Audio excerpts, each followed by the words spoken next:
intumbero nyamukuru twari dufise nuko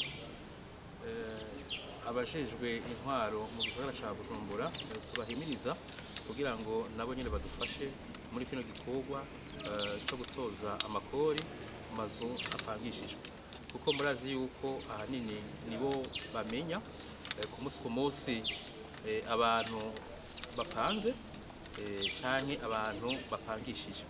Ariko rero ko birabishika ugasanga ariyo bamwe bagomba kunyegeza umwimbo wavuye muri ayo mazu bapangishije. Kumbe rero twashaka yuko abo bashishwe intwaro mu gisagara ca Bujumbura ko twobodufasha. Igikorwa cose umuntu aragikora hanyuma akagenda atera intambwe mu vyo arakora, kuko murazi yuko ayo makori ava muri ayo mazu apangishijwe cari igikorwa cabura gikorwa n'amakomine canke muri Bujumbura cakogwa na meri ya Bujumbura. Ariko leta rero yashizeho itegeko yagiyeho kuva mu kwezi kwa gatatu ku mwaka wa 2016. Iryo tegeko rero yahaye uburenganzira ikigo OBR kugira ngo abe ari ico gitoza ayo makori.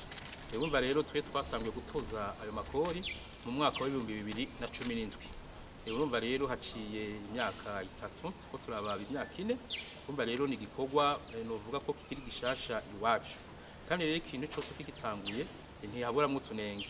Nico gituma rero ariko tugenda turagerageza utwo tunenge tugenda turadukosora kugira ngo icyo gikorwa leta yadutumye tugikore neza cyane uko biza kugenda. Uko biri kose novuga yuko ayo mafaranga yatorokanijwe yagiye ariyongera, kuko ubwa mbere abakozi babikoramwo bari bakiri bashasha, n'amanikori ryari rikiri shasha, itegeko rishasha.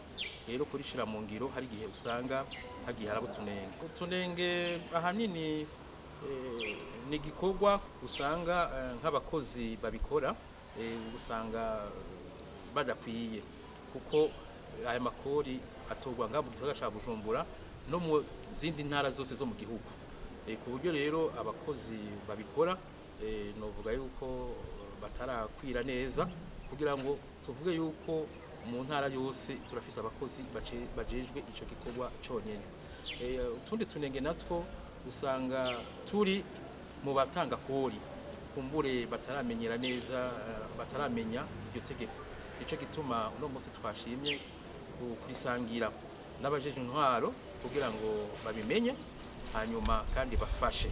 Hanyuma nabo nyene batanga kori hari gihe usanga amategeko bataramenya canke bumve yuko mu mazu bapangishije ayo kubategeza kuri kori, kuko ariyo bibaza ati kuko ariyo abantu benshi usanga tubagira ico bita imposition d'office.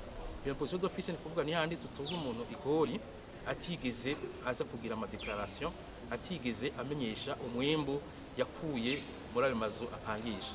Uwo rero tumutoye usanga duciye tumuca ikori ry'impaga, kandi ugasanga ni kori niniya risumba iyo yateza kuriha, kuko tuca dushirako n'amahadafu.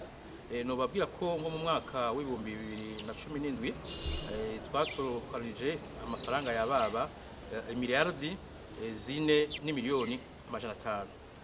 Hanyuma umwaka ukurikira w'2018 amafaranga ariyongereye ku buryo yashitse ku miliyardi 5 n'imiliyoni hafi amajana 5. Hanyuma muri mwaka turangije w'2019 twatorokanije amafaranga yababa miliyardi 7. Ni ukuvuga ko mu miliyardi 7 habuzemwo amafaranga make, kuko ni hafi miliyardi 6 n'amamiliyoni ashika nko ku majana 8. Uko umwaka utashe usanga hariho akarusho.